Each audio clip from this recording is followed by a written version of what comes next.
You're listening to the Ask Drone U podcast. You ask, we answer your drone questions. Whether you're here to turn your passion into profit or you simply fly for fun, we're a community of learners and teachers who aspire to achieve greatness.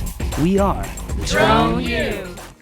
Hey everyone, and welcome to another fantastic episode of Ask Drone U on this beautiful summer day as the walls here in the studio are being torn down around us.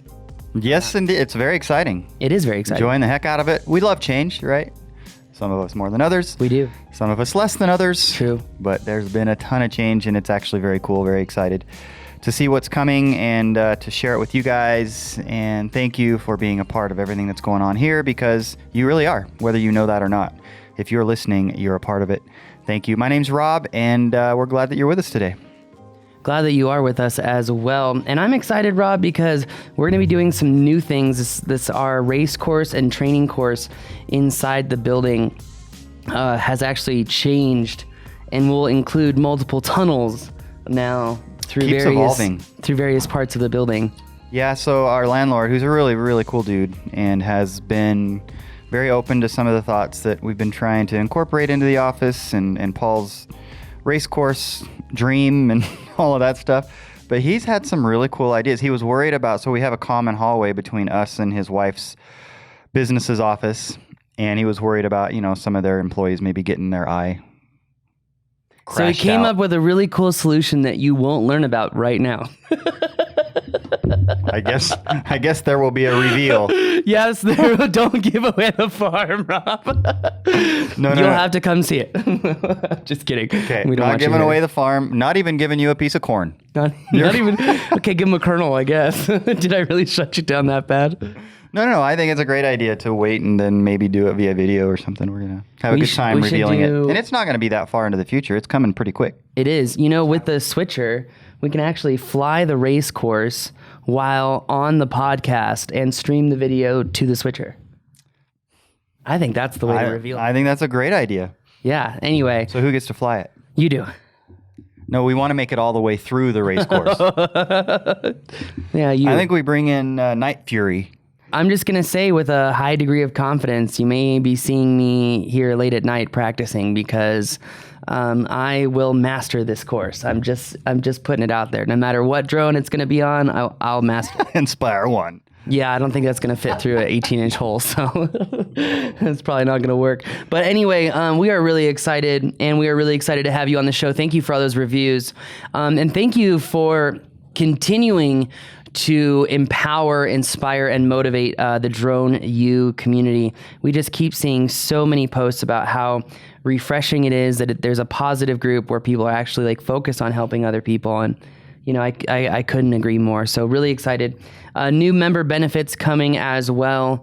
Members will actually be able to get a discount on in-person training. And just want to remind you, as our sponsor for today's question, if you haven't checked out a Drone U in-person training, have you wondered what all the buzz is about? Have you given up on being the best possible pilot that you can? Because if you're like me, then you understand that lifelong learning is something that's pivotal to success. And if you're like me, you know that sometimes even the best pilots need practice. Well, if you're like me, then you're going to absolutely love the experience that you'll have at a Drone U Flight Mastery training, which is all about operating drones in a safe manner that reduces risks, but also increases your capability of flight and increases your confidence. So how would you like to feel more confident about flying in tight spaces or through gates? Yes, with the Phantom. Because, well, if you don't feel confident, then how are you going to be confident that you can negate an emergency in flight? Well, if you can't, you got to join us at a flight mastery course. Just go to droneu.education and check out training events. We've got a couple coming up. We're going to Denver here soon. New York, I will be in New York this week and very excited about that class. Also, our big, huge class of the year is coming up in September at the NTSB Training Academy. Yes, you heard that correctly. The NTSB Training Academy. We are going to be showcasing the advanced concepts of accident reconstruction utilizing drones and photogrammetry. It will be taught by myself. I'm excited that Bill English will be showcasing a very important example about how they document accidents and the documentation behind it and how that kind of goes down. And then also excited to have a 25-year veteran of the police force to show us exactly how to take that information out of Pix 4D and put it into more, more standard programs that many investigators would use while they are out there in the field. If you're not getting the best maps possible all the time and you want to learn a lot about 3D modeling and reconstruction, but you also want to get some practice with GCPs and you want to just do some general mapping, I would recommend this class to anyone who's got a basic concept of mapping but really wants to take that to the next level. This is 4 days long. You are going to have hands-on experience of acquisition of multiple crash scenes, from a jet crash. We are mocking up the Teterboro jet crash that happened in New Jersey. We're going to have a Cessna crash, and we are also going to have a car accident. So you will be seeing myself out there. I had so much fun last year, Rob. This training, like if you want to go out there and have fun and see what Drone U is really all about, you do not want to miss this class. So check it out. Just go to droneu.education, training events, and scroll down to the NTSB class and see it there. But anyway, let's hear the question, Rob. Hello, Paul. Hello, Rob. This is Kyle from Idaho. Paul, I had the pleasure of meeting you at the San Diego mapping course for Pix4D, and thanks to that class, my business has been growing very steadily to the point that I am looking at buying a spare drone, backup, if you will. Most of my jobs are 2 hours away, some of them 2 states away. And I would hate to have my Phantom fail in the middle of one of those jobs. My question is, should I be looking for another Phantom 4 Pro or Advanced to keep the consistency and the quality of the maps there? Or should I be looking at upgrading maybe to an Inspire 2? I realize that the mapping might not be as good, but I got a taste of the videography life last weekend at a rafting trip, and I'm hooked, and I can see me doing a lot of work with the Inspire. That's my question. Thanks for everything you guys do, and keep it up. Take care. Thank you, Kyle. Man, it is always so gratifying to hear somebody talk about going to a class and having it directly impact their life, their business. Very cool. So congratulations on the mapping class having an impact directly. That is probably the best compliment you could ever receive, frankly, Absolutely. when someone says, not only did I learn something, but I'm using it right now to make money. Yeah, super cool. Yeah, I just absolutely love it. So yeah, and I think thanks for the question as well, Kyle. We appreciate that very much. As we were first listening to the question, my thought initially went to, man, get an Inspire 2. But I think it's actually more complicated than that as far as which is better, because for him specifically, because the Phantom is such a good bird and so versatile.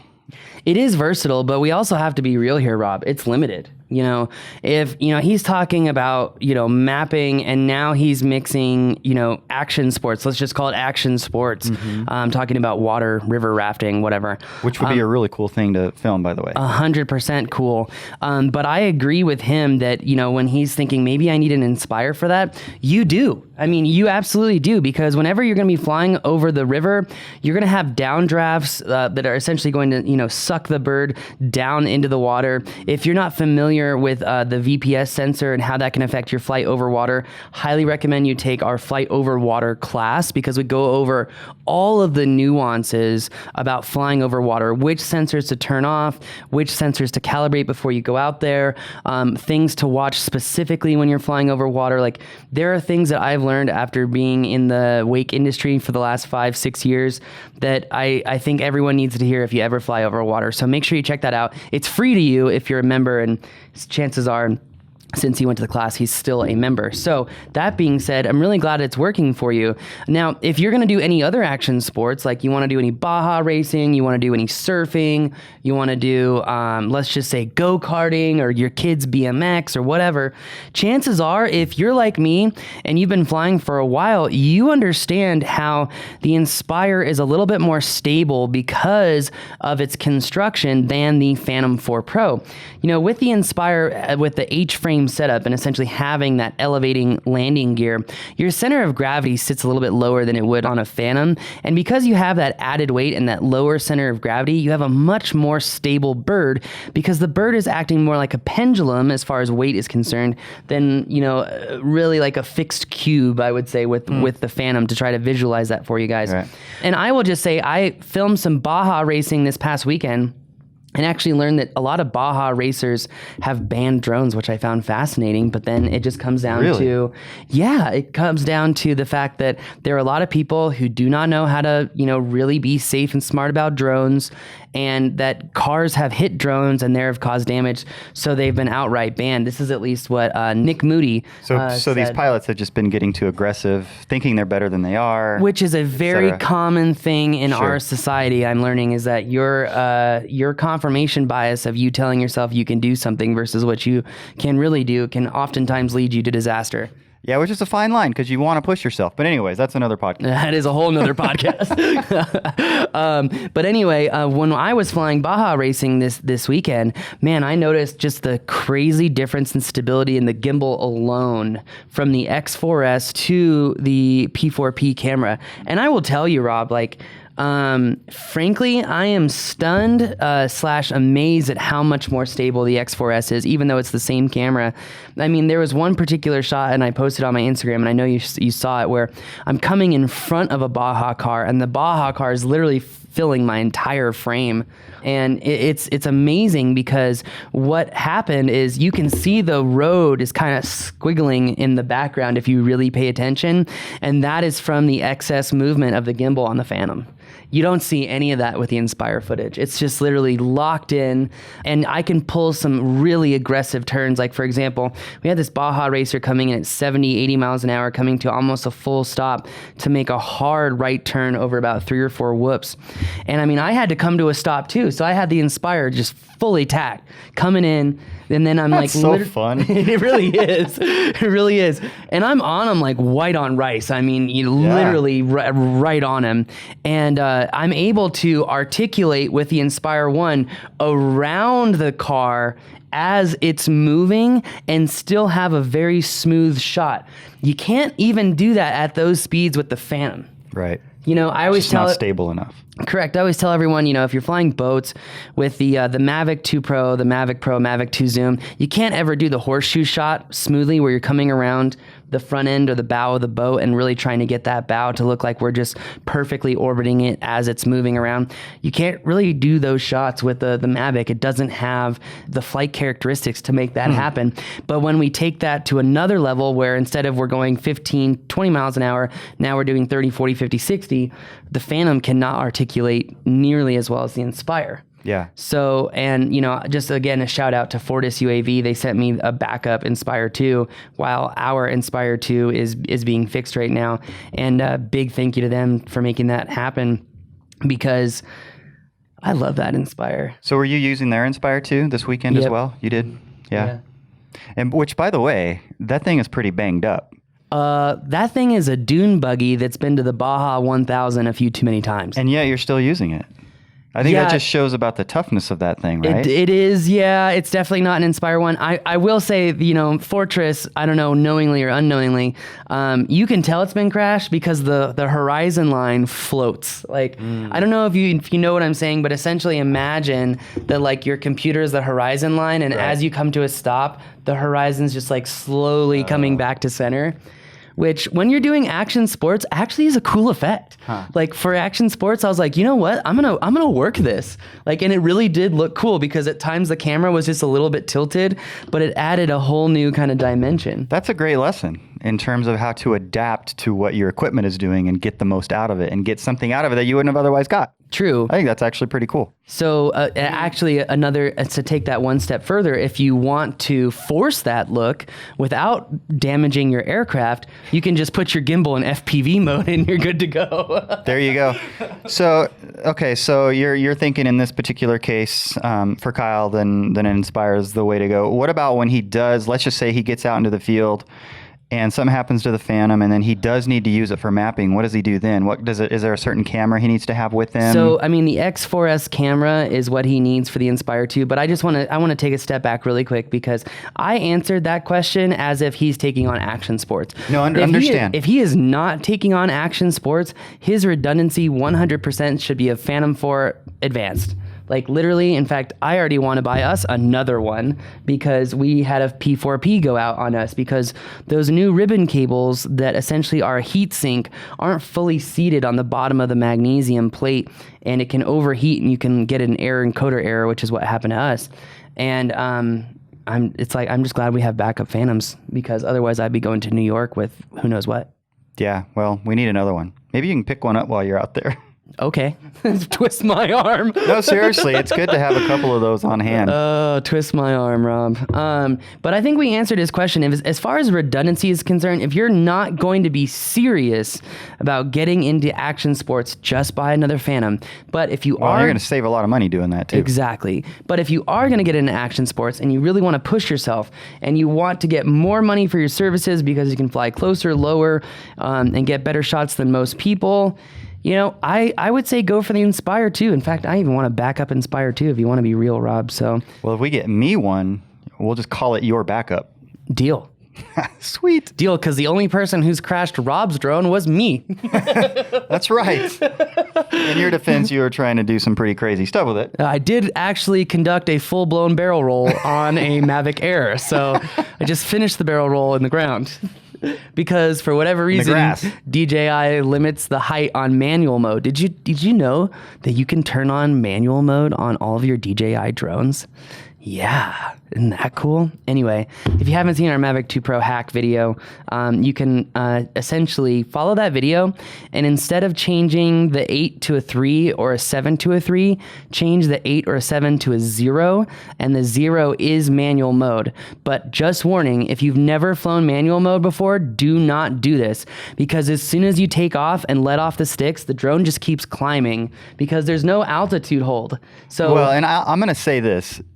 After seeing you fly the Air in manual mode, I just wouldn't do it. I mean, seriously. Because I mean, going to attitude, that's fun. Even sports fun as far as I'm concerned, but it didn't even look fun. Yeah, I'm not going to lie. There was a couple moments that even I was like pucker factor because, you know, you literally put it in a 30-degree roll and it just holds that.